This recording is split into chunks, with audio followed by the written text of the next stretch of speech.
Facebook live के इस खास प्रोग्राम मेरी बरेली मेरा अभिमान चुनावी चौपाल में आप सभी लोगों का खैर मकदम स्वागत है, अभिनंदन है। जो सबसे पहला प्रोग्राम ये 15 अगस्त को चला था और सबसे वाला दिन यानी कि शनिवार को ये हर शनिवार को चलेगा रात 9 बजे। इसलिए आज से ये प्रोग्राम शुरू किया है और आज के हमारे मेहमान खुसूसी हैं समाजवादी पार्टी के हमारे आली जनाब सूरज यादव जी। हमसे बस कुछ देर में जुड़ेंगे और मैं उनसे बहुत सी बातें करूंगा और उनसे डिस्कस होने हैं। लोकसभा चुनाव 2024 हमारे बहुत करीब है और इसमें तमाम बरेली की जनता जो इस प्रोग्राम से जुड़ना चाहती है उस सभी लोगों से बात होगी और कि क्या बरेली लोकसभा और क्या औला लोकसभा में किस तरीके से विकास जो टूटा हुआ है वो किस तरीके से होनी चाहिए और किस तरीके से हमारा सांसद कैसा होना चाहिए, ये सब बातें हम इसमें देखेंगे। और सुबलेश यादव जी मेरे प्रोग्राम को देख रहे हैं, शायद अगर मेरी आवाज़ को सुन पा रहे हैं तो मैं उनसे गुजारिश करूंगा। पूर्व जिला अध्यक्ष हैं समाजवादी के, बहुत बड़ा चेहरा है हमारे जिले का, और मैं उनसे गुजारिश करूंगा कि इनविटेशन अपनी तरफ से भेज दें। इधर से कुछ दिक्कत आ रही है सुबलेश यादव जी।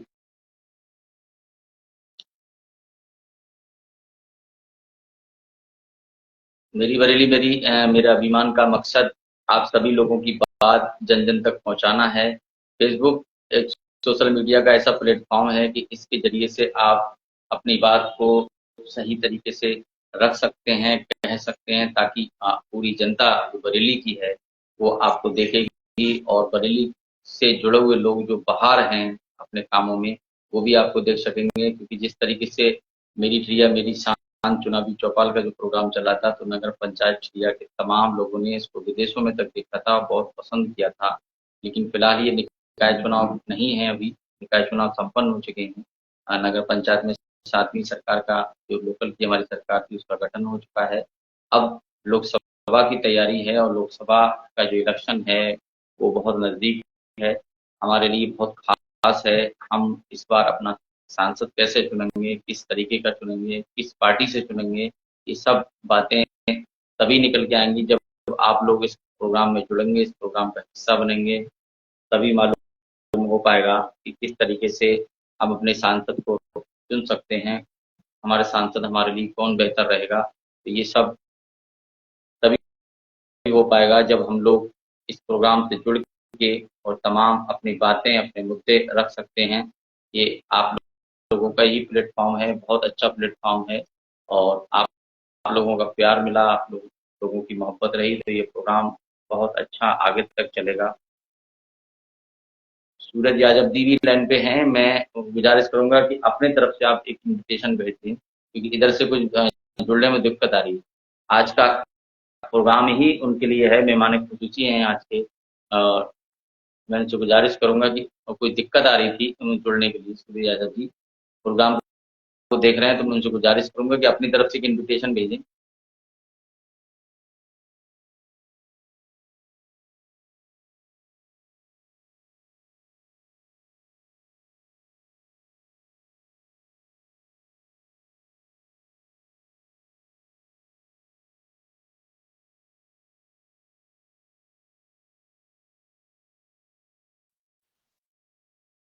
हमारे साथ जुड़ चुके हैं बरेली शहर की, मैं कहूँगा समाजवादी पार्टी का एक वो चेहरा जिसको बरेली शहर और खासतौर से 123 बिक्री चैनपुर के लोग बहुत अच्छे से जानते हैं, पहचानते हैं। जन जन की आवाज है और बहुत प्रिय है। मेरी नगर पंचायत छिरिया हो या ग्राम मोहनपुर हो, ग्राम उल्ला जागीर हो, आलमपुर गजरौला हो, पदारतपुर हो, गंडलिया हो, मनपुरिया दलेल या धारूपुर या लक्सरीगंज या सैदुपुर का एरिया हो, ये पूरे एरिए पूरी जो ग्रीन बेल्ट है और इसके अलावा और भी ऐसे क्षेत्र हैं जहां सूरज यादव जी का नाम बहुत अच्छे तरीके से लोग लेते भी हैं और बड़ा मोहब्बत और प्यार से, आपने इनको कई प्रोग्रामों में देखा होगा।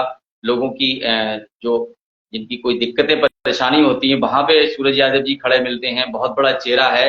और मैं ये भी कहूंगा कि हमारे जो स्थानीय विधायक हैं जनाब डॉक्टर राघवेंद्र शर्मा जी, उन्होंने अपनी जबान से खुद कबूल किया था कि सूरज यादव समाजवादी का एक बड़ा चेहरा है। बहुत सी इनसे बातें करेंगे, पिछली बार भी जुड़ नहीं पाए थे, इस बार हमारे साथ जुड़े हैं। बहुत बहुत स्वागत है सूरज भाई आपका इस खास प्रोग्राम मेरी बरेली मेरा अभियान में। बहुत बहुत धन्यवाद सफाक भाई, शुक्रिया आपका। और सभी लोगों का, पूरी बिथरी विधानसभा और बरेली के सभी लोगों का मैं नमस्कार करता हूं। और आपने जो आज कार्यक्रम जो चलाया है ये बहुत ही शानदार है और स्वागत योग्य है। ऐसे कार्यक्रम अगर चलते रहेंगे तो समाज को और क्षेत्र को और पूरी बरेली को इसमें लाभ होगा। जी जी सूरज भाई, इलेक्शन अभी बहुत नजदीक है, आम चुनाव, इसमें गठबंधन की बात भी हो रही है, एक तरफ अकेले लड़ने की भी बात हो रही है। अभी पूरी तरीके से ये क्लियर नहीं हो पा रहा है कि औला लोकसभा जो विकास से बहुत वंचित है और एक तरफ बरेली लोकसभा, इसमें समाजवादी का चेहरा कौन हो सकता है। और आपका जो दूरदर्शी नजर है, आप बहुत करीब से जुड़े हैं पार्टी से और अपडेट रहते हैं हमेशा, तो कहीं ना कहीं ये बात कि अगर गठबंधन भी होता है तो औला लोकसभा या फिर बरेली लोकसभा गठबंधन के खाते में कौन सी जाएगी और समाजवादी को कौन सी। अब देखिए सप्पाक भाई, ये जो गठबंधन का भाई सिलसिला है ये बड़े नेताओं का है। इसमें भाई अभी से हमारा बोलना, जबकि पिछली बार जैसे गठबंधन हुआ था बहन जी से, उसमें आंवला की सीट गई थी हमारी और हमें शहर की मिली थी। इस बार वैसे आंवला की सीट समाजवादी सीट है जी, अभी तक माना गया। जी जी अब भी मुझे जो लगता है गठबंधन में वो समाजवादी पार्टी को आंवला की सीट मिलेगी या मिलनी चाहिए और जी जी शहर में गठबंधन में जानी चाहिए। अब बाकी भाई बड़े नेता जो इसमें डिसाइड करेंगे, जो उनका गठबंधन होगा उसको हम लोग वही स्वागत करेंगे। औला लोकसभा आपने देखा होगा, आप भी इसी औला लोकसभा में जन्मे हैं, आपकी जो कर्म भूमि है, जन्मभूमि रही है, वो फरीदपुर विधानसभा रही है। तो आपने देखा होगा कि अपने स्कूल कॉलेज के दौर से लेके आज तक औला लोकसभा अगर देखा जाए, बरेली की 3 विधानसभाएं और 2 बदायूं की, विकास नहीं मिला यहाँ देखने को। अब एक मैं रोड का जिक्र करने जा रहा हूँ। जी जी हाँ, अब ढगनी पुल से चले जाइए, आखिरी गांव पड़ेगा जाके आपको चठिया से चठिया है, चठिया के आगे जाएंगे तो खुदागंज शुरू हो जाए। इतना खराब रोड है सफाक भाई कि आप 1 किलोमीटर गाड़ी से नहीं चल सकते। 1 किलोमीटर की बात कर रहा हूँ, और ये होगा कम से कम तो होगा तो 15 से 18 किलोमीटर का रोड। 1 किलोमीटर आप गाड़ी से नहीं चल सकते, मोटरसाइकिल से नहीं चल सकते। आप बताइए वहां का व्यक्ति अगर कोई बीमार पड़ जाए, भगवंतापुर का ही हम मान लें या कैरुआ का मान लें या किसी गांव का आगे नादलगनी है, कई गांव हैं, कहीं का भी आप मान लीजिए, चाहे चठिया का मान लें, अगर बरेली आए या फरीदपुर आए तो उसकी तो जान रास्ते में ही निकल जाएगी। मतलब इतना खराब रोड, मैं नहीं मानता कि इतना खराब रोड भी कभी रहा होगा किसी सरकार में। बहुत खराब रोड और कोई देखने वाला नहीं। भाई देखिए, चाहे सांसद हुए चाहे विधायक हुए, भाजपा के सांसद हैं, भाजपा के ही विधायक हैं, लेकिन कोई देखने वाला नहीं, कोई। अच्छा ये बताइए सफाक भाई, एक मैं बात रखूंगा, पूरे प्रदेश में आप निकल जाइए जी, आपने ठीक है, आपका एक्सप्रेस वे बना रहे हैं, ठीक, आप जितने भी एक्सप्रेस वे या Ganga express way, Jamuna express way, Purvanchal express way, आपका जितने भी एक्सप्रेस वे बनाए जा रहे हैं, केवल एक्सप्रेस वे पे चलेगा आदमी।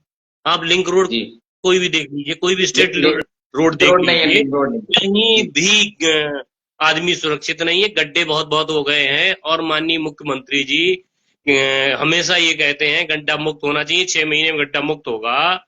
कौन सा रोड गड्ढा मुक्त हुआ है। मैं बरेली की बात नहीं कह रहा हूं, मैं पूरे प्रदेश के एक एक जिले की बात कर रहा हूं, कोई भी रोड गड्ढा मुक्त नहीं है। क्या एक्सप्रेस वे ही रोड है? जो स्टेट के रोड है। औला लोकसभा, सूरज भाई आपको अच्छे से मालूम होगा कि 1962 से औला लोकसभा जो आपने पढ़ा होगा, तो 1962 से वजूद में आई है। उससे पहले ये सब शहर था। 26 में फिर से परिसीमन होना है, संभावित है। तो हाँ अब बिल्कुल बिल्कुल ठीक है, 26 में होना है, फिर से परिसीमन होगा। फिर कहाँ पहुंचेगा वो बात की बात है, लेकिन 62 से लेके अब तक अगर देखा जाए तो आपको कहीं भी कोई ऐसा विकास नहीं दिखेगा। मैं तो मेरी ये समझ में नहीं आती है कि औला लोकसभा के लोग, हम तो अभी जल्दी से जुड़े हैं, 2000 शायद 9 से जुड़े हैं सर। तो उससे पहले हम ये देखते थे, 9 से जुड़े हैं, तो उससे पहले हम देखते थे कि हम शहर में थे तो कहीं ना कहीं थोड़ा बहुत विकास दिखता था। लेकिन अब औला लोकसभा जो विकास से पूरी तरीके से वंचित है। राजनीति यहाँ कुछ ज्यादा हावी है या कुछ और है इसके अलावा? देखिए, ये दुर्भाग्य रहा, मुझे जी टिकट नहीं मिला। ठीक, जी अगर मुझे टिकट मिला होता और मैं जीत के आता तो आपको एक विधायक दिखता कि काम कैसे किया जाता है, मैं दिखाता कि काम कैसे किया जाता है, प्रतिनिधि काम कैसे करते हैं। पता नहीं क्या कर रहे हैं। विधायक निधि मिल रही है, वापस जा रही है। सांसद निधि मिल रही है, कहाँ जा रही है, कुछ पता ही नहीं लग रहा है। इतना पैसा आता है। सपा भाई, आज आपके चैनल के माध्यम से मैं एक बात कहूंगा, जी जी लोग विधायक निधि में पैसा लेते हैं, जी सांसद निधि में भी पैसा लिया जाता है। विधायक निधि और सांसद निधि अगर रोक दी जाए, यानी कितने लोग हैं जी विधानसभा नहीं लड़ेंगे। मैं आज बता रहा हूँ आपको, बिल्कुल लेकिन बिल्कुल। ये सही होगा कि सांसद निधि और विधायक निधि रोक दी जाए। इसकी भी मैं मांग करता हूँ, आगे भी करूंगा। और सूरज यादव के यहाँ 1 पैसा सांसद निधि, विधायक निधि। नहीं, जनता तो आपको 2022 में देख रही थी। देखिए, जनप्रतिनिधि बहुत बड़ी ताकत होती है। जनप्रतिनिधि चाहले कौन सी रोड नहीं बनेगी बताइए? अधिकारी की हिम्मत है जो रोड न डाले? अब बताइए। बिल्कुल बिल्कुल जी बिल्कुल भाई, हम बिल्कुल। लड़ जाएंगे, बैठेंगे वहां, उठेंगे नहीं जब तक कि हमारी रोड नहीं पास हो जाएगी। हम्म, आज आप देखिए, मोहनपुर चले जाइए, जी आधे आधे में सीसी, आधे में ही नहीं है। आप ठिरिया के अंदर घुस जाइए, क्या स्थिति है आप बताइए? जरा सा पानी सेक्टर रोड बढ़ता का, है, पूरे रोड पानी, पूरा पानी पानी रहता है। आप किसी भी मेरी ठिरिया के रोड लोग भी पे इस प्रोग्राम को ऑनलाइन देख रहे हैं। ठिरिया की जो सेक्टर रोड की स्थिति तो आपको मालूम ही होगी, आप जल्दी में मालूम, अगर मैं गुजरे एक होंगे तो। एक गलियां जानता हूँ, एक एक रोडे जानता हूँ। जी जी आप सेक्टर रोड पे चले जाइए, आप निकल जाएंगे सही से, बताइए आप। मतलब ही नहीं बनता। और और आपको शहर की बात कर रहा हूं मैं, बरेली की। आप संजय नगर चले जाइए, 1 साल पहले वो सीसी रोड पड़ा था एक तरफ, दूसरी तरफ है ही नहीं। चलने की रोड चलने की नहीं है। आप पुराने शहर चले जाइए, अब किसी भी रोड एक बता दें। आज स्मार्ट सिटी है, क्या स्मार्ट सिटी है बताइए आप? हम्म क्या स्मार्ट सिटी, कहाँ पैसा है, कहाँ गया नहीं, पैसा? विनोद जोशी जी पिछले प्रोग्राम में थे मेरे साथ। उन्होंने एक बात बहुत ही दमदार कही थी, शायद आपने भी प्रोग्राम देखा होगा। उन्होंने जी कहा देख, कि बरेली की जनता पार्टियां चुनती है, किसी नेता को नहीं चुनती। देखिए, दौर तो आएगा, ऐसा नहीं है। हमेशा दौर जी बदले हैं, आज से नहीं। आप उठा के देख लीजिए, 75 देख लीजिए, उसके बाद 89, और कई दौर आए जिसमें हर दौर में बदलाव हुआ। यहाँ भी बदलाव होगा। जी और मैं तो जी चुनाव में इसीलिए बिथरी में लगा हुआ था कि कम से कम एक बार ये दिखा दूं कि प्रतिनिधि होता क्या है, काम नहीं, कैसे बितरी करा जाए। जनता, जनता तो आपको चाह रही थी, और आप होते तो कुछ और होता।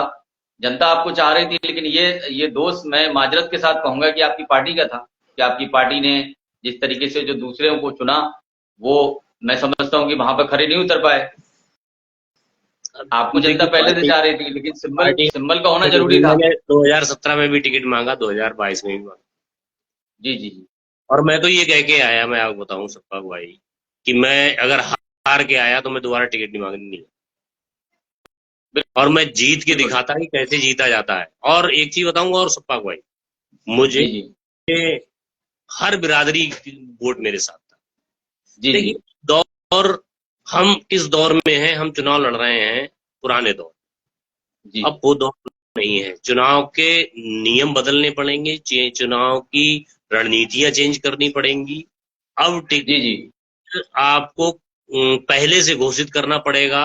जैसे मैंने तैयारी की थी तो मैं एक एक गली जानता हूँ बिथरी की, जी चाहे वो जी बिथरी जी ब्लॉक हो, चाहे वो क्यारा ब्लॉक हो, हम्म, चाहे वो मजगमा हो, और चाहे वो आलमपुर जाफराबाद जी हो। जी एक एक गली में जानता हूँ, एक एक गांव की एक एक गली जानता हूँ। जी जी आप कि कौन सी गली कहाँ निकलेगी, किसका घर कहाँ पर है।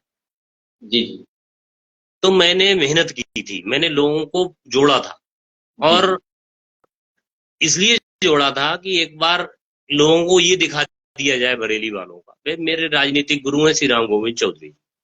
जी जी वो कभी जाति और धर्म या इस पे चुनाव नहीं लड़ते, वो अपने काम पे चुनाव लड़ते हैं। 8 बार विधायक रहे, ठीक।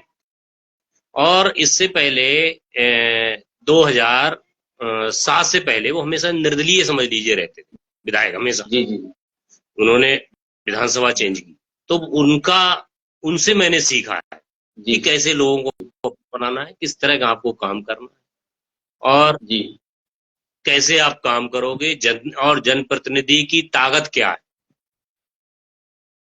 सपा भाई, एक और जिक्र करूंगा मैं यहाँ जी जिला जी सहकारी बैंक का मैं आप डायरेक्टर अपनी भी। बात याद रखें।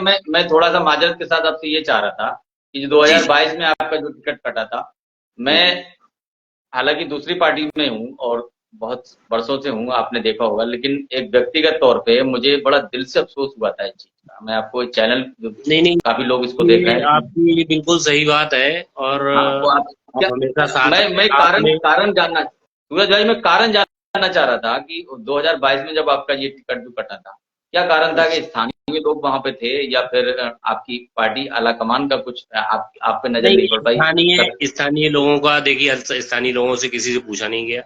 हम्म, ये पार्टी ने ही अपना निर्णय दिया, लेकिन जो निर्णय था वो गलत था।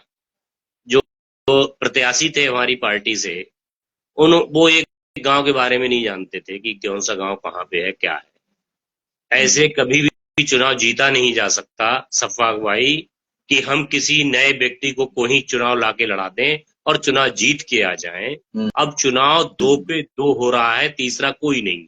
जी मेरी बात समझ रहे हैं जी सफाक भाई? हम्म, पहले चुनाव होता था 4 लोगों में, जी जी ठीक? आप थोड़े से युवा, जैसे 4 लोगों में चुनाव हुआ, पार्टी का वोट जी था, उन्हें वोट मिला करीब 1 लाख के करीब, ठीक। मेरी बात समझ रहे हैं? ये जी जी कुछ जी नहीं है। अगर वही वोट सब जगह बंटते तो ये चुनाव जीतते।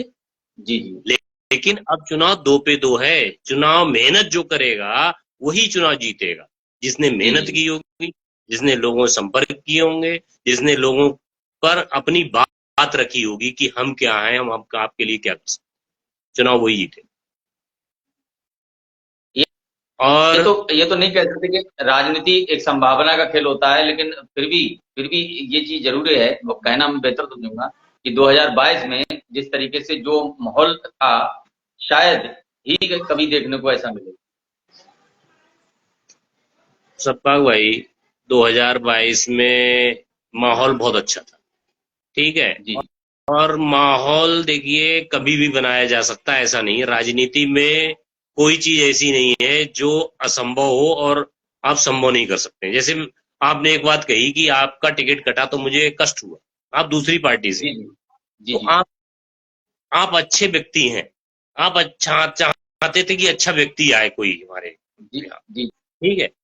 तो आपकी सोच जो अच्छी है, और हमने भी लेके चले कि हमारी भी सोच अच्छी रहे, हम भी अच्छे लोगों से रहे, और हमने आज तक कोई ऐसा भाई, मैं हम भी सरकार में रहे, कोई ये शिकायत नहीं कर सकता कि सूरज यादव जी से ये शिकायत है। जी मैंने कभी किसी का मेरे पास फोन आ गया कि ये काम है, मैंने फोन पे काम किया, कभी घर नहीं बुलाया। जी और मैं आज बता दूं, मैं जिस दिन विधायक बनूंगा तो सुबह मेरी होगी, तो बिथरी में होगी, विधानसभा में होगी। हम्म। हम पूछेंगे कि भाई क्या समस्याएं हैं, क्या बात करनी है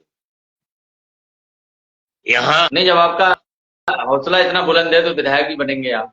बनेंगे, जरूर बनेंगे। देखिए प्रयास है जनता की मोहब्बत और आपके साथ है, आप तो सब लोगों का जरूर साथ बनेंगे। है और बिजली के हमारे बहुत से लोगों का साथ है। और मैं चाहता हूं कि एक बार भाई मुझे देख लें, उसके बाद भाई निर्णय जो आप लोग करें वो हम उसको स्वीकार है। अगर हम नहीं खरे उतरते हैं तो मैं ये नहीं कहूंगा कि दोबारा मुझे चुने। नहीं, अगर बड़ी मैं बात खरा नहीं, है, आप समाजवादी का एक बड़ा चेहरा हैं, ये सभी लोग जानते हैं। वो अलग बात है कि कुछ लोग जो मुखालिफ हैं वो आपको उस तरीके से अच्छा ना कर रहे हैं, ये तो खैर सब में होता है, इसमें कोई बड़ी चीज नहीं है। लेकिन फिर भी आप बहुत बड़ा चेहरा है। सूरज भाई, एक सवाल यहाँ पर था, आम चुनाव बहुत करीब हैं, तो आम चुनाव से मुताल्लिक एक सवाल था आपसे कि बरेली में एमपी कैसा हो, जो अब तक रहे ऐसा हो या कुछ अलग? देखिए मेरी जो मानना है भाई, काम करने वाला होना चाहिए, जनता की आवाज को सुने, जनता गड्ढों में न चले, अनायास उन्हें परेशान न किया जाए। आज आप बता दीजिए, अभी अ, फसल का नुकसान हुआ था, धान की फसल का, बारिश ज्यादा हुई थी, मालूम है आपको? जी जी ध्यान है? जी जी सबने लिखाया गया था, किसानों ने लिखा आधी आधी फसल, तो सॉरी धान नहीं, गेहूं, गेहूं की फसल, गेहूं बहुत महीन हो गया। जिसकी पैदावार 4 कुंटल थी वो पैदावार 1.5 कुंटल रह गई बीघा। ठीक, जी जी इतना जी पानी बरसा कि पूरा पूरा गेहूं उस पे लेट गया खेतों में। ठीक, जी। क्या मुआवजा मिला? किसान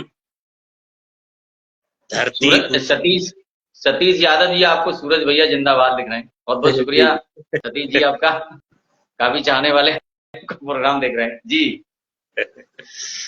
तो मैं यही कहूंगा कि सांसद ऐसा हो, कम से कम जो किसान है, मजदूर है, उनकी समस्याओं का सुना जाए। कल आपने देखा, परसों, कल परसों की न्यूज देखी, लोगों ने मंत्री जी को रोक लिया और गाय और जानवरों को। जी जी आज जी जी। जानवरों से पूरा क्षेत्र परेशान है, पूरा क्षेत्र पर। पूरा क्षेत्र और पूरा प्रदेश परेशान है। ठीक, उनका क्या भाई? अच्छा ये बताइए, किसानों का क्या कसूर? किसानों का कसूर बताइए। कोई जो कसूर नहीं। जमीन का सीना चीर के, देखिए सप्पाक भाई, एक मैं बहुत कड़ुआ सत्य बता रहा हूँ आपको, कुलदीप बहुत। शर्मा जिंदाबाद लिख रहे हैं, सूरज भैया जिंदाबाद। कुलदीप जी बहुत जी बहुत जी, शुक्रिया। सब लोगों को बहुत बहुत धन्यवाद।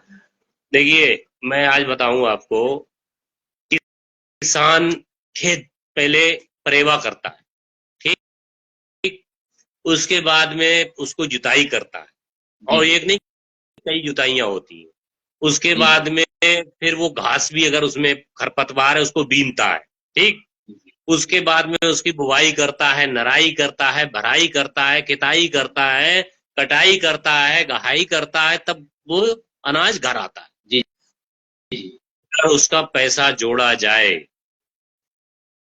जो पैदावार का मूल्य मिल रहा है जी उससे जी कम से कम दूना पैसा लगता है, अगर वो एक पहले प्रयास से, जहां से वो परेवा कर रहे हैं, जहां से वो शुरुआत कर रहे हैं, दूने से ज्यादा पैसा लगता है।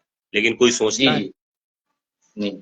मैं जिस दिन पहुंचा विधानसभा में, आज बता रहा हूं, सबके सामने बता रहा हूं आपके उस पे, मैं इस चीज को उठाऊंगा और हर प्रयास तक मैं इस पे लड़ाई भी लड़ूंगा।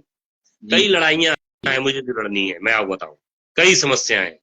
मैं आज खुले मन से एक और बात कर रहा हूं, क्या स्कूलों की फीस निर्धारित नहीं होनी चाहिए? बिल्कुल।